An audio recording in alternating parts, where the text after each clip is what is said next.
Welcome to our channel. आज का कहानी शुरू करने से पहले जल्दी से बेल आइकन को दबाकर हमारे चैनल को सब्सक्राइब कर दीजिए और नए नए कहानी देखने का मजा लीजिए।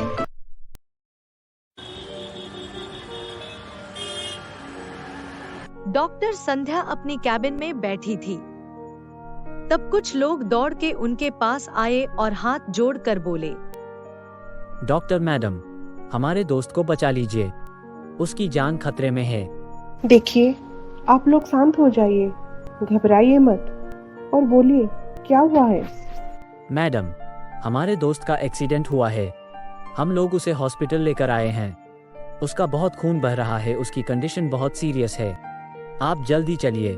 डॉक्टर संध्या उन लोगों के साथ केबिन से बाहर आई। तुरंत एम्बुलेंस से उस आदमी को बाहर लाया गया। उसके सर और शरीर से बहुत खून बह रहा था।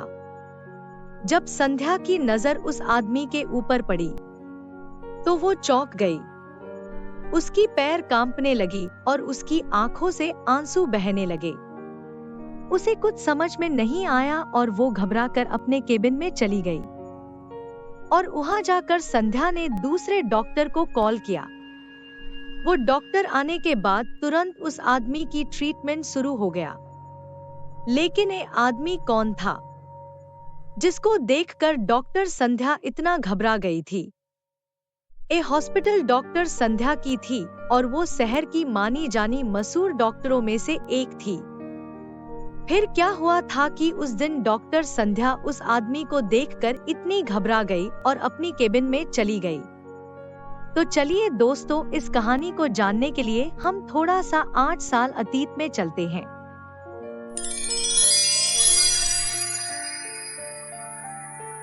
एक कहानी शुरू होती है तब से जब संध्या मेडिकल कॉलेज में पढ़ाई कर रही थी।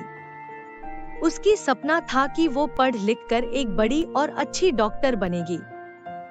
उसकी माता पिता ने भी उसको बहुत सपोर्ट किए थे और उसको पूरी आजादी भी दी गई थी। और उसकी पापा हमेशा उसको बोलते थे कि एक अच्छी और प्रतिष्ठित डॉक्टर बनने के लिए कड़ी मेहनत करनी पड़ती है। संध्या उसकी पापा की बात से सहमत थी। वो पढ़ाई को लेकर बहुत सीरियस थी। उस कॉलेज में आकाश नाम का एक लड़का संध्या के साथ पढ़ता था। धीरे धीरे उन दोनों के बीच दोस्ती बढ़ती गई और दोस्ती बढ़ने के साथ साथ उन दोनों को एक दूसरे से प्यार हो गया। एक दिन उन दोनों को संध्या के पापा ने एक रेस्टोरेंट में देख लिए। उनकी बारे में जानने के बाद चिंतित हो गए और वो संध्या की शादी जल्द से जल्द करने के लिए तय किए। इस सब के बीच आकाश और संध्या का प्यार बहुत बढ़ गया था। वो दोनों एक दूसरे को देखे बगैर एक पल भी रह नहीं पाते थे। समय मिलते ही वो दोनों कॉलेज की बाहर किसी रेस्टोरेंट में या तो फिर किसी पार्क में रोज मिलते थे। और उस तरफ संध्या की पापा उसके लिए एक अच्छा सा रिश्ता देख रहे थे। ये बात जानने के बाद संध्या उसकी पापा को शादी करने के लिए मना कर दिया। पापा, आप ये क्या कर रहे हैं? मैं ये शादी नहीं कर सकती।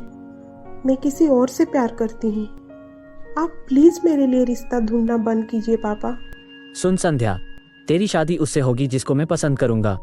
तुझे हमने आजादी दी है, उसका मतलब ये नहीं है कि तू किसी से भी प्यार करेगी और शादी करेगी और उसे इस घर का दामाद बनाएगी। कोई एरा गेरा आलोक मित्तल का दामाद नहीं बन सकता। लेकिन पापा, आकाश कोई एरा गिरा नहीं है। वो मेरे साथ मेडिकल कॉलेज में पढ़ रहा है और बाद में वो एक डॉक्टर ही बनेगा। मैं उससे शादी करके बहुत खुश रहूंगी पापा। हमारी स्टेटस के अनुसार उसकी स्टेटस क्या है? अगर वो बनेगा तो सिर्फ एक डॉक्टर ही तो बनेगा। उसके अलावा उसके पास और क्या है? ना कोई घर, ना बैंक बैलेंस, कुछ नहीं है उसके पास। वो खुद हॉस्टल में रहता है। शादी के बाद वो तुझे कहाँ रखेगा? देख संध्या, मैं तेरे लिए अपनी स्टेटस की हिसाब से लड़का देखूंगा और उससे ही तेरी शादी होगी।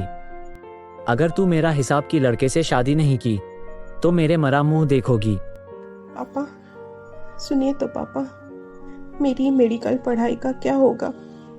ये मेरी फाइनल ईयर है पापा। अगर मेरी शादी हो गई तो मेरी पढ़ाई बंद हो जाएगी पापा। मैंने इस पढ़ाई के लिए बहुत मेहनत की है पापा। शादी के बाद भी तू पढ़ाई कर सकती है।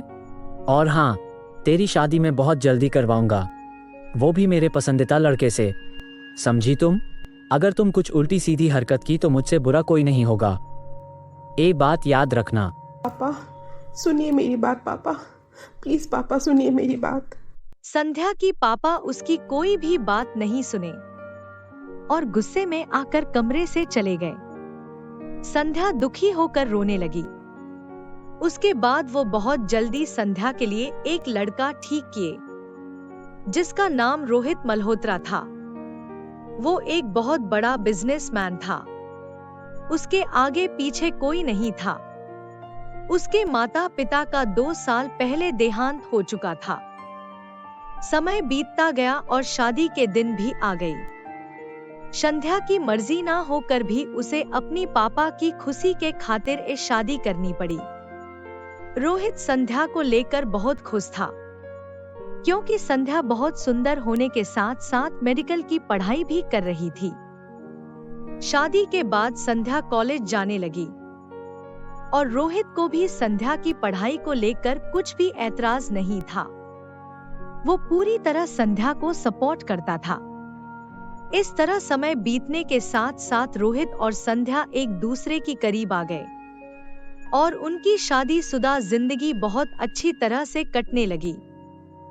वो धीरे धीरे आकाश को भूल चुकी थी। एक दिन आकाश के साथ संध्या का कॉलेज में मुलाकात हुआ। तुम कैसी हो संध्या? मैं ठीक हूँ, तुम कैसे हो आकाश? तुम्हारे बिना मेरा सांसें तो चल रहा है, लेकिन इसे जीना नहीं कहते। हर पल तुम्हारी याद मुझे सताती है। मैं अब क्या करूं, कुछ समझ में नहीं आता। देखो आकाश, तुम्हें अब मुझे भूलना होगा, क्योंकि मैं अब शादीशुदा हूँ और मैं अब मेरी पति के साथ बहुत खुश हूँ। मैं तुम्हें भुला चुकी हूँ। तुम्हारे लिए अच्छा होगा कि तुम भी मुझे भूल जाओ और एक अच्छी सी लड़की देखकर शादी कर लो। इस जन्म में तुम्हें भूलना नामुमकिन है, लेकिन मुझे ये जानकर खुशी मिली कि तुम अपनी जिंदगी में खुश हो, और भगवान के आगे यही हमेशा दुआ करूंगा कि तुम ऐसे ही हमेशा खुश रहो। मैं आज ही इस कॉलेज से ट्रांसफर लेकर दिल्ली जा रहा हूँ। मैं यहाँ रहूंगा तो तुम्हारा सामना रोज होगा, जो हम दोनों के लिए ठीक नहीं होगा।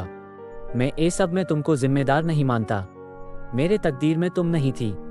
खैर छोड़ो, अगर तुम्हें मेरी जरूरत कभी पड़ी तो मुझे जरूर याद करना, मैं तुम्हारी मदद जरूर करूंगा। मैं अब आता हूँ।